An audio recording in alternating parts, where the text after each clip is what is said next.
Hey, everybody. It's Opposite Saxes again, Again, we're week back. after week after week after week. Every Thursday, 1 o'clock. Well, you could take a vacation. Are you kidding? They wouldn't let us.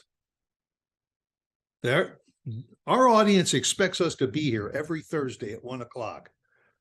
And I don't think any of them are willing to say, hey, go guys, go take a week off. We don't care about your show. You're expecting to be there every day. They're expecting us to be here, don't Well, you? We love being here every day, actually. Yes. Every Thursday. Every week. Thursday. Don't say every day. No. That was a slip of the tongue. Yes. Nice jewelry.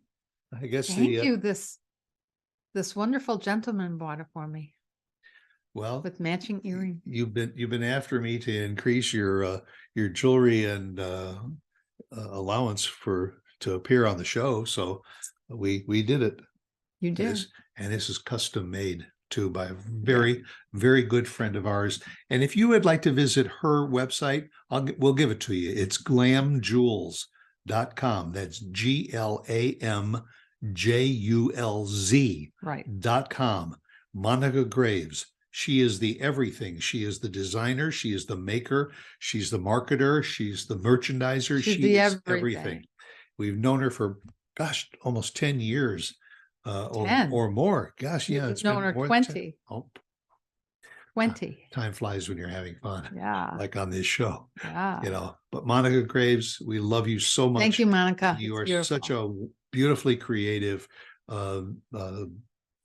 artisan, and you're just and she also knows how to roller skate, but that's another story. We'll have to have her on as a guest. She even has jewelry for her roller skates now. Yes, she does. Anything she does. Yeah. She made jewelry for dog collars because she had a dog named Boink. Yeah, she did. Cute. But hey, we digress. Well, thank you for my present, Monica and Stuart. Yes. And thank you to all of you, because it was because of all of you that we were able to increase her my allowance. My budget. Her Opposite Sax's allowance from hair and makeup and jewelry and all that. And me, I get zero. You don't want anything. You never want anything. You never ask. Oh my God. Oh. This is a great subject for a great Opposite Sax. Well, go ahead. There's no limits to this show. Seriously. I'm always asking, you know that. And I don't need anything. I don't need anything. But then when you offer something, really. I'll say, what am I going to do with that? Well, I just thought, and by the way, can we stop at DSW? Not always for me, for you, because I figure if you'll go in with me, maybe you'll find something for you. Yeah, but it's really because you have something on your mind to go get and drag me along, and maybe I'll find something. Heaven forbid. Wouldn't that be just awful if you found something for yourself? We've been cleaning the closet out now, switching over from our winter clothes to the spring summer clothes and all that. So general spring cleaning, right? And so part of that project is to go through some of your spring clothes that you're taking out, and if anything doesn't fit anymore, no, your winter clothes that you are taking out. No. To make way for spring, summer now. That's what we're doing. Well, I did it in reverse. Oh.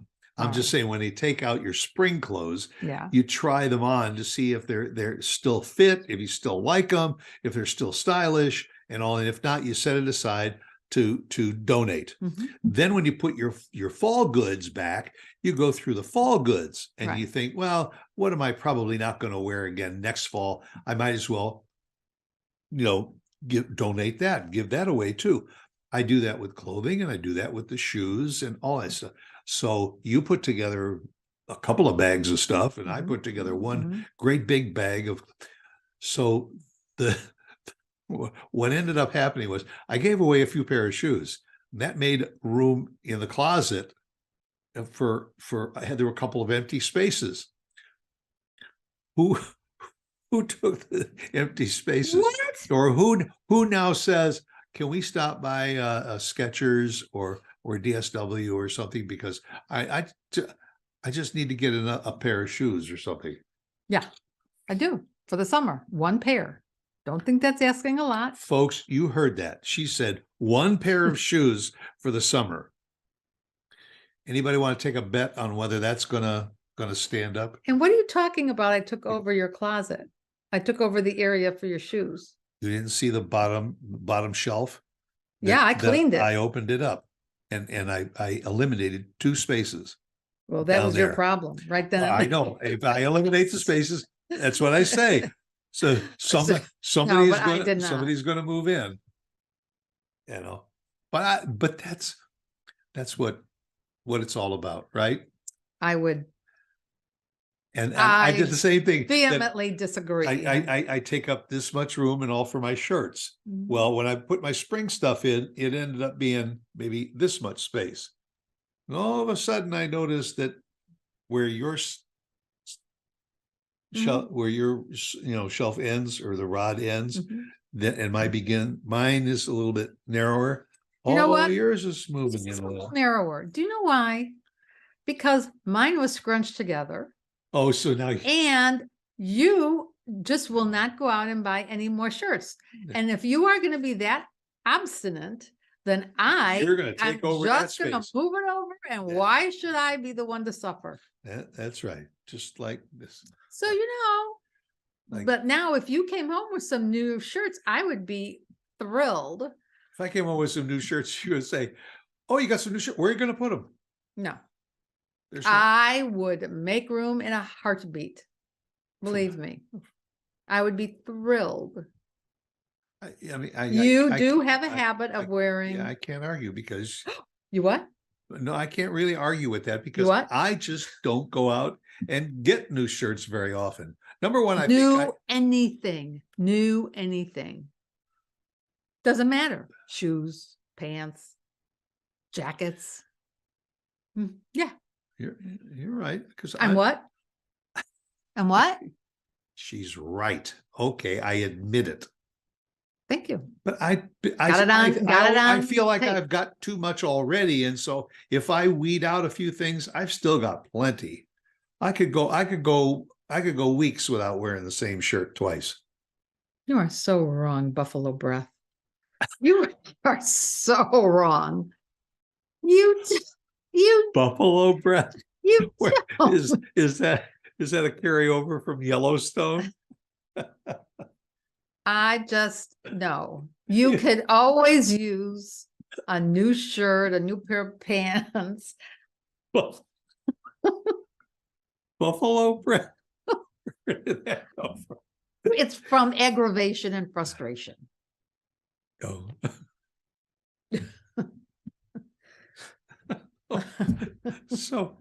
But I've got solid shirts. I got plaid shirts. I got striped shirts. I got golf shirts. I got t-shirts. I got long sleeve. I got short sleeve.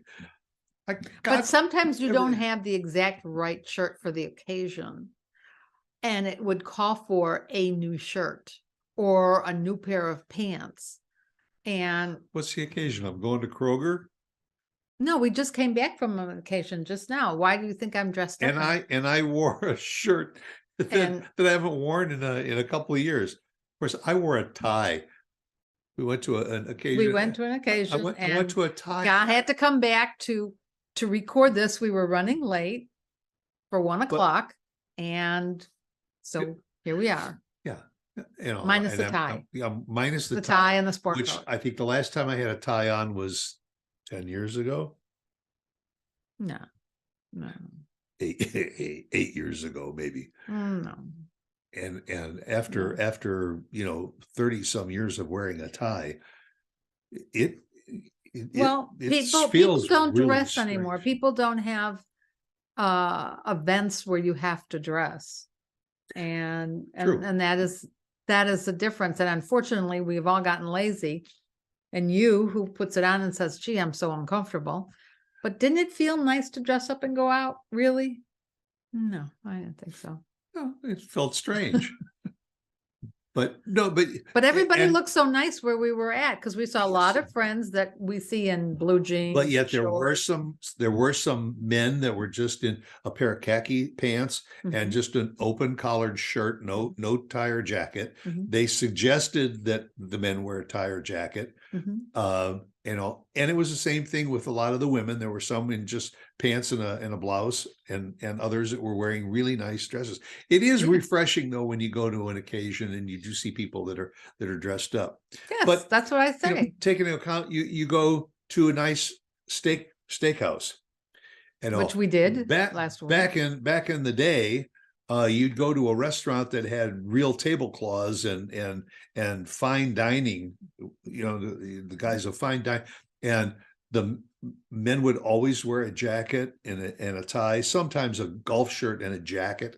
The women would always get dressed up very nicely and all. Today, I mean, you can walk into a steakhouse in blue jeans and a t-shirt.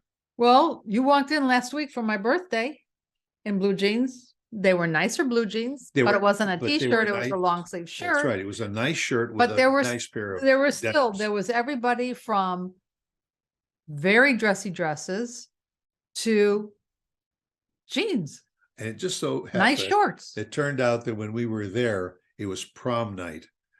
And there were 2 tables of the cutest young guys and girls going to their prom. The guys were in tuxes or suits. The girls, I mean, looked like they came off the cover of teen magazine or something. No, they look beautiful. Oh, it was so refreshing. They were so well mannered and so quiet. It was really nice.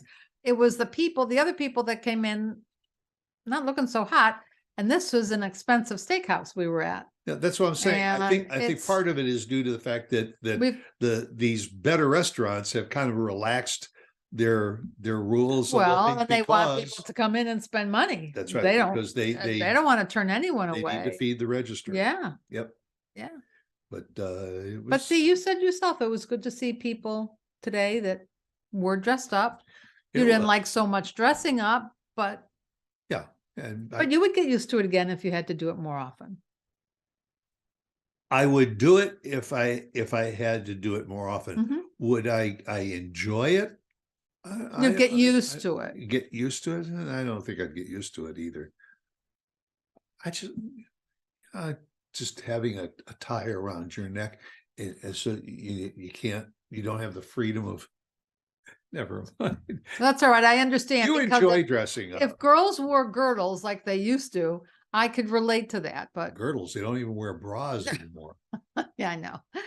So nobody even knows what a girdle is. Yeah, folks, you remember when the buzzword was Spanx? Well, and Spanx is still out there because nobody will wear. But who wears it? Oh, no, they do. They do. I think they do. You think I'll wear it for warmth because they have like little lightweight pants that go under your regular pants, and I wear it like for the wintertime when it's really cold. Well, you wear 4 layers. Oh yeah, sometimes. Yeah, and I'm never that cold. Except the only place I think that where I'm sometimes a little uncomfortable and cold is in the movie theaters. Well, that's why I take a little. Like a shawl or a blanket. And I have a flannel jacket. It's from the Dallas Stars hockey club here. And I take that to the theater, and most of the time I'm wearing it and I got it zipped up. I don't know. I guess they feel it's more comfortable if the temperature is in the upper 60s. You're not in a theater. You're not more comfortable with the heat seater? Or turning on the heating element in the seat. The heat. Is that what you're trying to say? Seat heater. What did I say? The heat seater. I thought I said that. The seat heater. Yeah, no. It has a heater in the seat. Yeah, the heated seats and all. And I do it.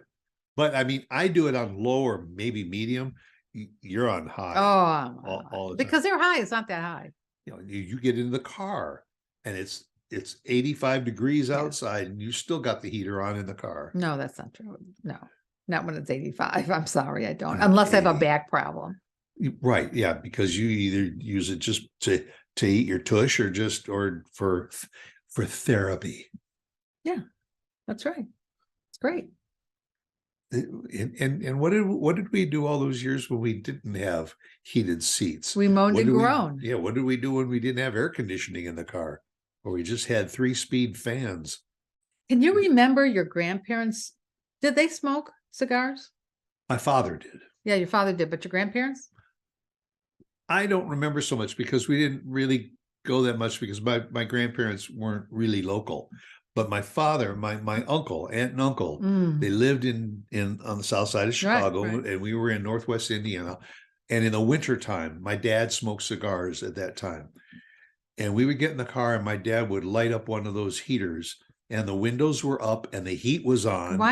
And my sister and I were in the back seat and we were looking at each other and just watching the shade of green grow in our. You mean you couldn't ask him just to open the window a crack? Well, he would open but if he opened the window a little bit, he'd turn the heat up because it was 20 degrees outside and he liked to smoke his cigarette. Well, yeah. And then when he'd open up the car door, oh, the smoke. There was this cloud of smoke that would come out of the car.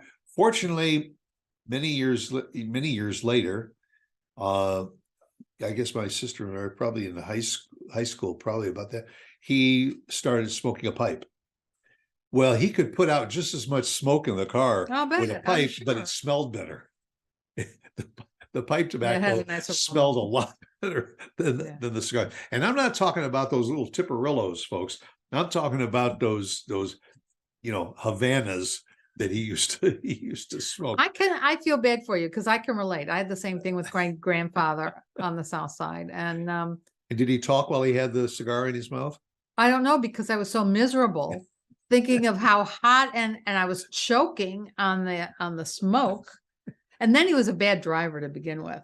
So, take your pick, folks. But I just finally told my mom, I remember telling her as a little girl, I don't want to drive with Grandpa anymore. And she couldn't understand why, which surprised me because I thought she realized it.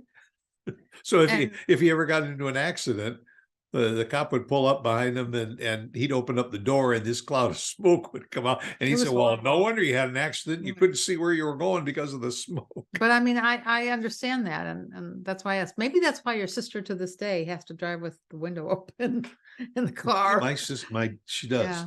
Yeah, we could be in the front seat with the heater on in the wintertime and everything. And she's got the window down in the back seat next to her.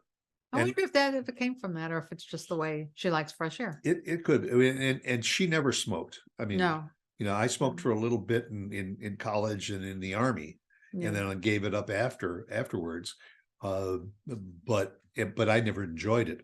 My dad enjoyed his cigarettes and then his cigars. Yeah. And then my dad too. He switched from the cigars for medical reasons also, and the pipe just became a means of still smoking, but not inhaling anything. It's funny because my dad was a huge smoker. Although we didn't take as many cigarette smoker. Yeah, but we didn't take as many vacations as you did because he had his own business. Well, your dad was a traveling salesman. He was, and he didn't like to travel on the weekends. But it's funny. I don't remember being so upset over the smoking with my dad. Maybe that's because of the difference between cigarettes and the cigars. But were you in the car traveling with your dad that often?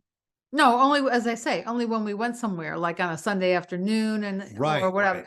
So, and sometimes he didn't smoke then, especially maybe when after he had a heart attack and the doctor said, you've got to quit smoking. He said, okay. And went out in the car and lit up a cigarette. Yeah. He continued to smoke in those days, all the cars, you remember the cars, they used to have ashtrays in them. And they used to have a lighter. Well, the ashtrays weren't big enough for our family. But whoa. But then you'd take a spray and you'd spray the car because on Saturday or Sunday when your dad was going to take you in the car to go someplace, he would in the car, wouldn't he? Well, if he had I don't think he did. We would take my mom's car maybe. Oh, because otherwise you get in the car and it's funny. I don't remember the smoke so bad with him. It's the cigar smoke that really got to me. But well, anyway, So we've covered just about. We covered a few things, didn't we? Yeah. Yeah. And it wasn't exactly what we were going to talk about at all. So whatever we were going to talk about, we'll just save it for next week. Right. Okay. So I guess that means you're going to have to come back and see us again next week, and we'll talk about whatever we were supposed to talk about this week. If we can remember that. Yeah. So goodbye for buffalo breath. That's not your buffalo breath. Yeah. Okay. Bye. Bye.